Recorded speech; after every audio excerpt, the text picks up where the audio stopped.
How you all doing? Welcome back to the channel. Ofer again. Well, today we're going to take off from where we stopped in the last video. We're going to compare the new Pro Origins Jackson guitar to a couple of my old guitars, my 1988 limited edition Lava Crackle Jackson Dinky and my heavily modded Charvel Model 4. It's gonna be a long video, but stick around, it's gonna be fun. Alright, so we're going to go over some of the basic criteria of a playability of a guitar for me, and that would be the fit and finish, the playability of the guitar, and the general layout. And of course, we can talk about cost and rarity and whatever you guys want, but let's start with the basics. Alright, so I'm holding the Jackson Pro Origin right here, and it sounds great, it plays great. I want to start with just the sound, alright? So even just the acoustic sound. It sounds like most Mexican-made guitars to me. It doesn't have a real deep sound. It sounds a little flat. And we're just talking acoustically, right? It does resonate, especially around this area of the neck.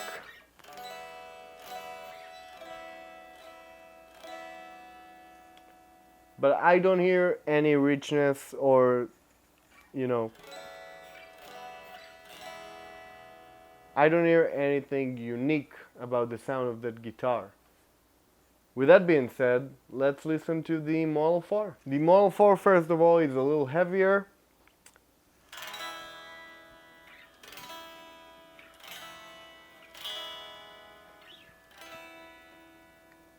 I'd say it's a bit richer in sound. And again, we're just talking acoustic sound, right?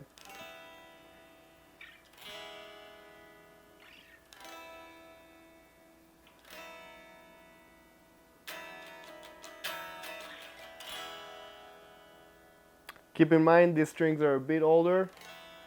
They're not dead, but they're not brand new like on the Pro Origins. Now let's move on to the 1988 Dinky Pro. Or to the 1988 Dinky Limited Edition Lava Crackle Ultimate Fart guitar.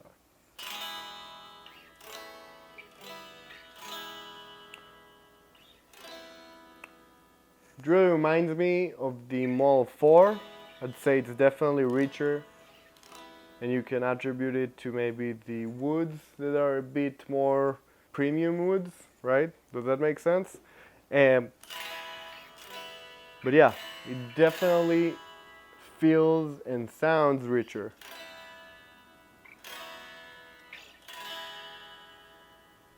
Now, all of these guitars have the same layout. They have a top mount Floyd Rose.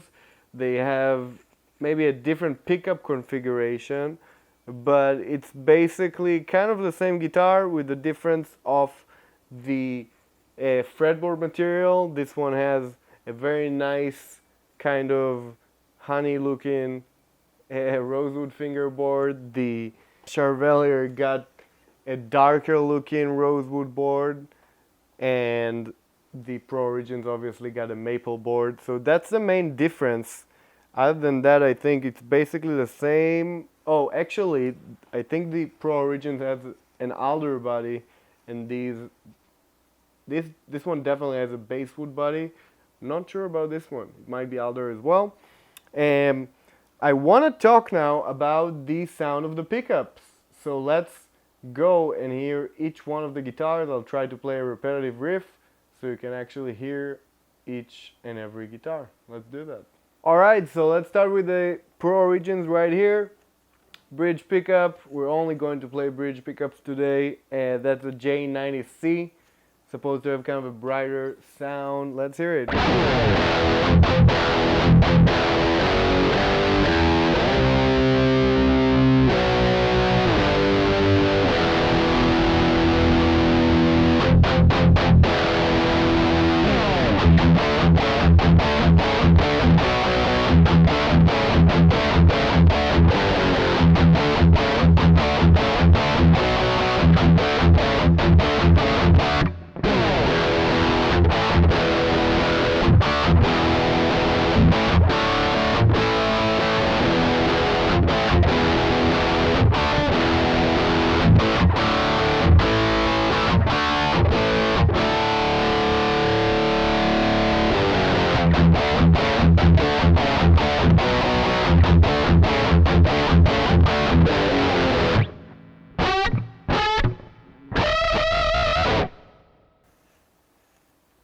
sounds a bit bright to me.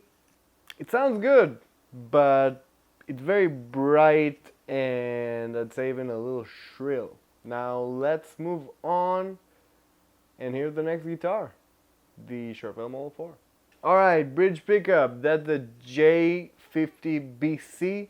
This one was usually paired with a mid-boost circuit. I took it off of the guitar and let's hear what it sounds like.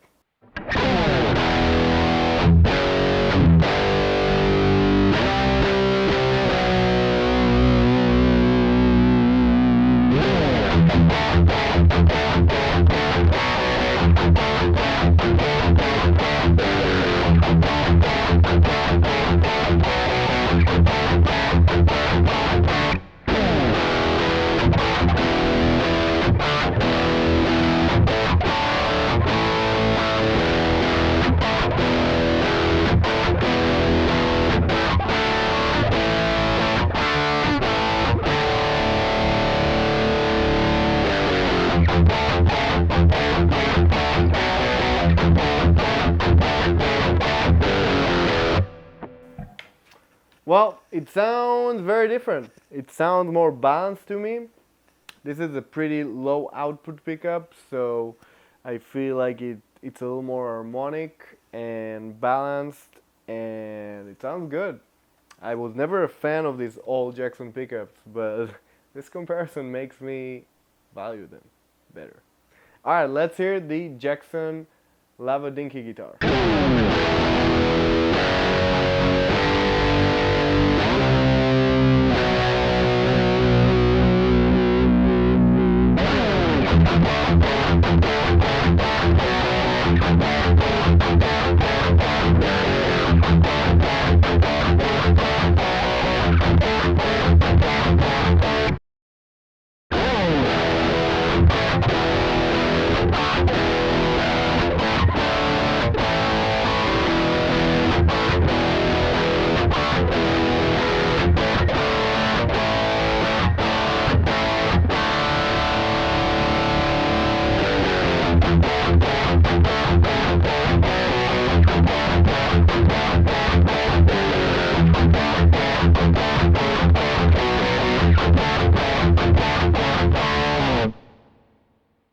Yeah, I feel like this guitar is kind of the middle ground between the Pro Origins and the Model 4. This pickup, by the way, is the Jackson J80C, which is kind of the in-between between the J90C and the J50. It sounds good. I feel like it's exactly where I'd like kind of a bright pickup to be. Not overly bright, but not too MIDI and compressed. It's cool. It is a harmonic and it sounds good. To my ears, in this comparison, the Charvel actually sounded the best if we're talking just about a riff on the bridge pickup. Alright, right now I want to do a little bit of lead playing, of course, and let's start with the Pro Origins.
So we heard all of the guitars. I want to talk a little bit about how they feel, the fit, the finish, and let's start with this guitar. So this one definitely feels, and it is, the most premium, most expensive guitar out of the three.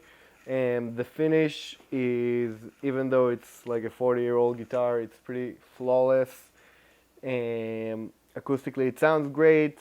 The neck is not very thin. I'd say it's probably the thickest of the three, but it feels good. It's very balanced. I love the oil finish on it, very smooth. The fretwork is my fretwork. It feels pretty good. Honestly, it's probably the best out of the three, because this guitar is actually going to be the best once I'll work on it, but it does need a fret job. And the Pro Origins is a brand new guitar. It feels good, it sounds good, it is a little buzzy to my taste. Some people don't mind it, but me personally, I'm a snob and I like a good fret job on my guitar. So yeah, it's a really, really nice guitar. Obviously it got the original Floyd, so it's an upgrade over the Pro Origins. And yeah, for being the most expensive guitar, I'd say it sounds the part too. To my ears, it probably sounded the best out of the three playing lead guitar. And yeah, let's talk about the Model 4. So the Model 4, believe it or not, is by far the cheapest of all the guitars. I bought it in a horrendous condition for like a ridiculous price, on like less than $100. And obviously I modded quite a bunch. I put an original Floyd Rose on it. I took out all the wiring harness, left only a volume knob and a three-way switch.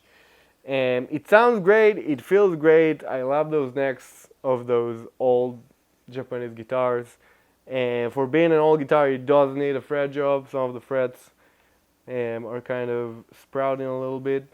But this video actually made me really appreciate this bridge pickup. I never been a fan, and I always take it out. I'm a big fan of bare knuckle pickups, but it is a great pickup, the J50BC. It's balanced, it's rich, and yeah, I actually liked it, and I like it after this video. And of course, the reason we made this video, the Jackson Pro Origins. So it sounded good, it didn't sound bad. We have to keep in mind, this is kind of a budget guitar, right? It's not a premium, expensive instrument. It's kind of the mid-level instrument, right, around $1,000. It plays really good for being a guitar straight out of the box. I didn't really set it up even. I just changed the strings on it. The pickups, they sound good, and they're not the best. They're a little shrill to my ears, very trebly, which is not my taste in pickups, but it is a good sounding guitar. The thing I mainly hate about it is the Floyd 1000 and the location of the three-way switch. I know we haven't played a neck pickup in this video, but yeah, that's an awkward location for a three-way switch. The neck feels great. If we're talking about the neck, comparing the three guitars, this is a great feeling neck. I'm a big fan of the neck on the Model 4, which is probably the thinnest of the three. It feels really good. The Jackson feels great too, but it is a bit thick, and some people have smaller hands. They might not like it, right? It is a shredder's guitar, and I wouldn't call it specifically a shredder's neck. So one thing I want to talk about, and I haven't got around to, is the different finishes on the back of the necks of the guitar. Right here we got the Pro Origins, and the finish on of the neck on this one is an oil finish, but compared to the Lava Crackle Dinky Jackson, it feels different. It does feel more like a modern poly kind of paint job, I'd say. And not that it's good or bad, it's just different. Let's have a look on the Jackson neck. Alright, so we have the Jackson back of the neck right here, the 1988 Dinky guitar. I don't know if you can see it on camera, but it's less shiny because this is a true oil kind of finish where it's just an oil on wood, right? It's not glossy at all. And it does make a difference in the way that it feels. Again, not for the bad or the worse, it's just a different feel on the back of the neck, which is the main part you're coming in contact with on the instrument. So keep it in mind. And if we're talking about the Charvel guitar, let me show you the back of the Charvel. So out of the three, the Charvel has actually the most glossy neck. I don't know how it was originally. I remember that I had one of those old Charvel guitars that the neck didn't feel as glossy, but I think it's just a classic gloss finish on the back of the neck. Again, doesn't mean that it's good or bad, it's just different, right? So again, the only one that has a true oil finish is the 1988 Jackson Dinky, whereas the other ones has a different kind of finish. It is what it is, guys. Just want to mention that. I'd say the main advantage of the Pro Origins is it being a new instrument, straight out of the box. It doesn't need anything. Buying those old guitars can be a pain in the ass. Some of them has a fret sprout. Most of them has strip bridges and locking nuts, and the frets might be totally flat. All kinds of things that the average player might not want to mess with, right? Not everyone's freaks like you and me. But yeah, these are great guitars. I'm not disappointed. They might not sound as unique as those old instruments, but they are great professional instruments. I'm running out of battery space, so I think we're gonna end that video with the conclusion that guitars are all great, and especially modern guitars are great. Guys, if you liked that video, please let me know in the comments what were your thoughts. I'm sorry I'm cutting the video right here because I want to make sure I have space for the whole thing on my memory card. Please subscribe to the channel if you like what I'm doing. Let me know in the comments what you think. Thank you so much, rock on, and thank you Jackson and Charvel Guitars for many years of rock and roll. We love you. Cheers.